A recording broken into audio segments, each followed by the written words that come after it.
గ్రామ పంచాయతీలు ఎన్నున్నాయి? మొత్తం 12,760 ఉంటే దాంట్లో బీసీలకు 5,360 వస్తున్నాయి సర్పంచులలో.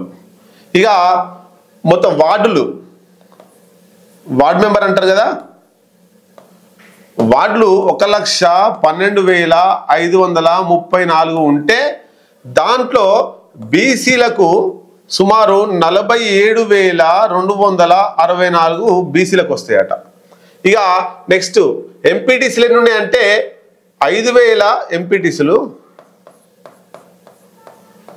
5,765 ఉంటే బీసీలకు ఎన్ని వస్తాయి అంటే ఇక్కడ 5,765లో బీసీలకు ఎంపీటీసీలు 2,421 వస్తాయి. ఇక ఎంపీపీ జెడ్పీటీసీ అంటే మండలానికి ఒకటే ఉంటుంది. ఇది మొత్తం ఎన్ని ఉన్నాయి? ఇవి 565 ఉంటే దీంట్లో బీసీలకు ఎన్ని వస్తాయి అంటే అబ్బా ఇక్కడ రాద్దాం. 565 ఉంటే బీసీలకు ఎన్ని వస్తాయి అంటే దీంట్లో 237 వచ్చే అవకాశం ఉంది. 237 బీసీలకు వచ్చే అవకాశం ఉంది. ఇక జెడ్పీటీసీ చూద్దాం. ఎంపీపీ జెడ్పీటీసీ అయిపోయింది కదా, 230 వస్తుంది. ఇక జెడ్పీ చైర్మన్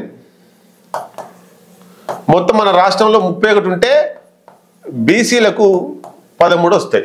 ఇది మనం క్లియర్ కట్గా చూసుకోవచ్చు. ఇది గ్రామ పంచాయతీకి మొత్తం మీద రిజర్వేషన్లు ఇట్లా ఖరారు చేసిరట. కాకపోతే ఎక్కడ ఏమొస్తుంది అనేది ఇంకా క్లియర్ కట్గా లేదు. అది కలెక్టర్ల దగ్గర ఉంటుంది, గవర్నమెంట్ దగ్గర ఉంటుంది. అది కేటాయించే వరకు తెలియదు. ఇది దీనికి సంబంధించి రైట్. ఇక చూద్దాం ఒకసారి. నేటి సాయంత్రానికి సర్కారు నివేదిక సిఎస్ ఇస్తాడట. సీల్డ్ కవర్లో కలెక్టర్లు సీల్డ్ కవర్లో పెట్టి సిఎస్కి ఇచ్చిర్రు. ఆ సిఎస్ సీఎంకి ఇస్తాడన్నట్టు.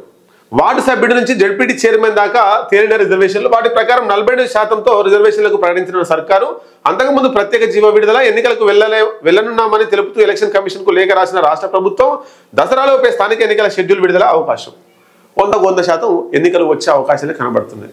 ఎందుకు గతంలో ఎందుకు వద్దన్నాడు, ఇప్పుడు ఎందుకు కావాలన్నాడు అంటే గతంలో యూరియా ఎఫెక్ట్ బాగా ఉండే.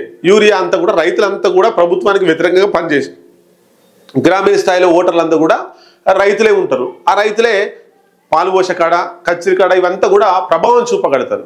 కాబట్టి ఈ రైతు వ్యతిరేకంగా ఉంటే స్థానిక ఎన్నికల్లో ఎంపీటీసీ జెడ్పీటీసీ సర్పంచులు అన్నీ మనకు దక్కైన ఉద్దేశంతో కొంత కాలయాపన చేసిండు. కోర్టుకు కూడా మాకు టైం కావాలని చెప్పేసి చెప్పారు. మరి ఇప్పుడేమైంది? యూరియా కష్టాలు తగ్గినాయి, యూరియా వచ్చేస్తుంది, కొంత వచ్చింది, ఇంకా రావాల్సి ఉంది, వస్తుంది. కాబట్టి నష్టం ఏమీ లేదు. ఇప్పుడు ఎన్నికలేకపోతేనే ఉపయోగం. ఇంకా కొన్ని రోజులు అయితే ఆ పార్టీ ఈ పార్టీ మళ్ళీ ఇంకేమైనా వ్యతిరేకత వచ్చే అవకాశం ఉంటుందేమో రాబోయే కాలంలో. ఇప్పుడు ఏమి ఇబ్బంది లేదని చెప్పేసి నాకు తెలిసి దసరా అటు ఇటు 2 రోజులకు ముందు నోటిఫికేషన్ వేస్తాడు. అక్టోబర్ 10-15 లోపు ఎన్నికలు కంప్లీట్ చేసే అవకాశాలు 100% కనబడుతున్నాయి.